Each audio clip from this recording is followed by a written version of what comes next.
Welcome back! I'm Marcus, and I'm the idiot on the writer's block. So, last week I was working on my manuscript for Atticus the Mighty, and there was a publishing house that I had seen one of the adverts on Google indicating that they were accepting submissions. Idiot part of me, because that's basically where I'm at the moment. I contacted them, I filled in the details, gave a quick, summary as to what the idea was, put my details and my contact details, etc. And they said they would contact me shortly.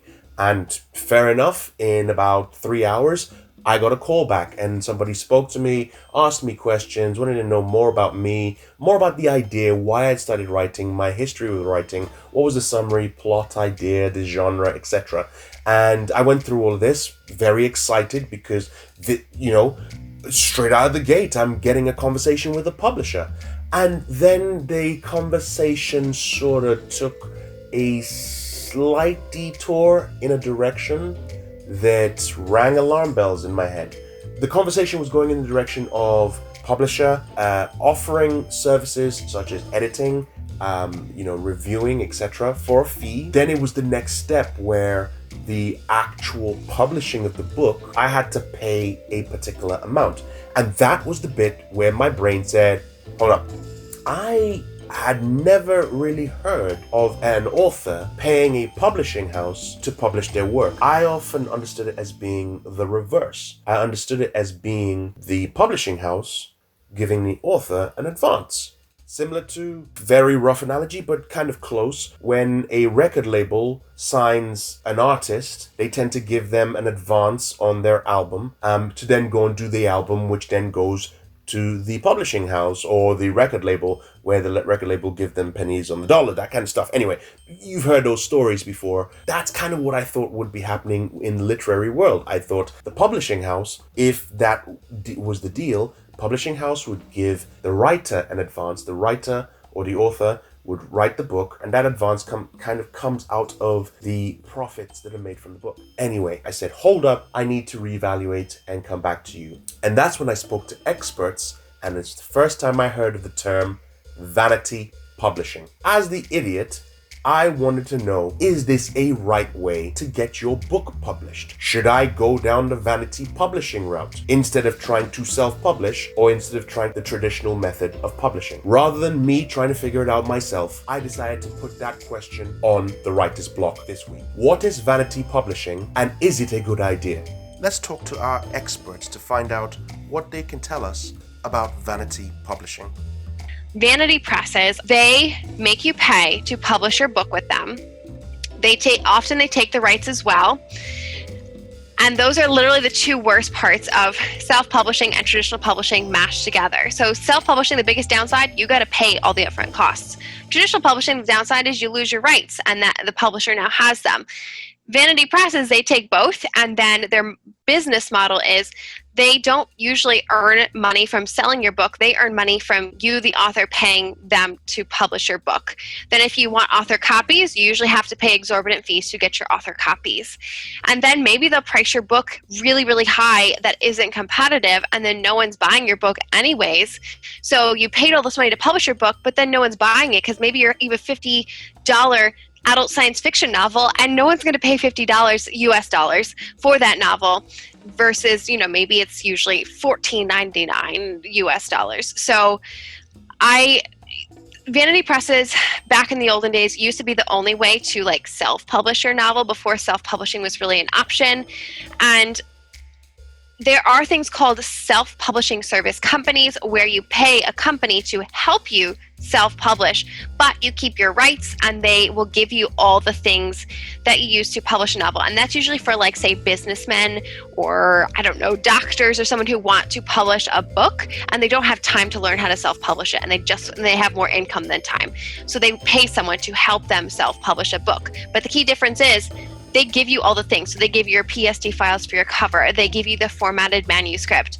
You keep your rights. You just pay them a lump sum of money to help you publish it. Vanity presses, they'll aggressively go after you as soon as they get your information. They usually insist on having your information before they give you the prices to their packages. And then once they have you, they're going to aggressively go after you until maybe you sign a contract, you give them the money, and then they might ghost you for a bit. And their communication all of a sudden kind of stinks. Self-publishing service companies, they usually have very clear prices on their website. And they say, here's our XYZ packages, and then you can choose whatever package you want. And then they should outright state, you, the author, keep the rights. Make sure it's not a vanity publisher. I've been preaching this to writers all across Facebook. Stay off the vanity publishers. Don't pay for publishing. Your publisher makes money through the books he sells. There must be no money up front. I wish I could preach that louder. So many people have been caught by this, and I'm going to say it's a scam. By the scam of vanity publishers. Find a publisher that you can trust and you can work with. Yeah, that's how I feel over there. If you are paying for anything, that's a scam. Unless it's your cover or your editing letter or something like that. Like, you should not be paying somebody to publish your book. Let's put it that way. Vanity publishing is when a vanity publisher sets itself up as a small publishing house or an indie publishing house. And they tell authors, if you give us like $500, we will publish your book. No, money should always flow to the author. So a indie publishing house or a small publishing house may tell you, we'll give you $500. So you're not going to make as much as, say, one of the big 5 publishing houses, but you as the author is still making money.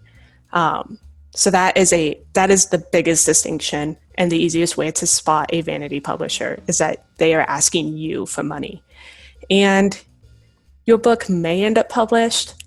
Your book may end up just in some gray zone, and you do risk losing your first publishing rights. So that is something to be very wary of. First publishing rights are important because if you, in a sense, give those away, you cannot publish that book with anybody else.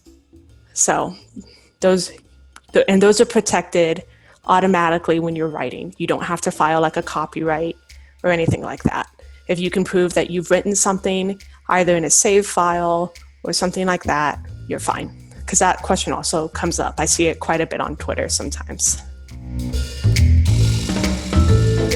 And there you have it, our experts telling us about Vanity Publishing. You can check in the description to this video to find links to their work. But what did you think? Did you agree or disagree with what our experts said? Do you have your own experiences, whether good or bad or meh, about Vanity Publishing? If so, would you like to share them with us? Put them in the comments to this video. Don't forget to like and subscribe to this channel to get more expert tips on how to write, publish, and promote your first fiction novel. I have been Marcus. I'll see you next time.